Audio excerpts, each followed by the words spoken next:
Majanun sabuwar fuska. A cikin shirin za ku ga jajircewa, sadaukarwa a yayin da sahibin nata jarumi ya garzaya cikin daji domin nemawa sahibar tasa magani na cutar da ke damunta. Shi kuwa mahaifin yarinyar bai ga irin kokari tare da jajircewa da sahibin nata yayi domin nema mata magani ba. Malam, ya kace tuko?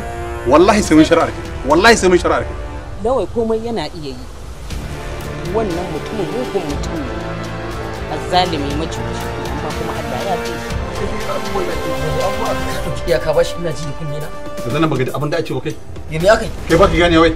A yayin da ya shiga ya fita tare da zuwa wurin boka domin ganin ya fitar da jarumi. Shirin yana koyar da mu zamantakewar rayuwa tare da abubuwa mabambanta. Ku dai kalli shirin mai suna Labarin Nusaiba Majanun sabuwar fuska.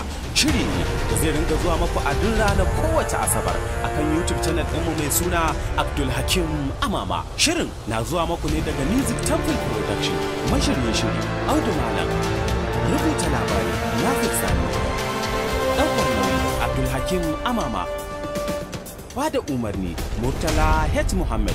Zai ringa zuwa muku wannan shiri mai suna Labarin Nusaiba Majanun a kowace ranar Asabar karfe 8 na dare akan YouTube channel ɗinmu mai suna Abdulhakim Amama. Ku danna mana subscribing tare da alamar ƙararrawa. Mun gode.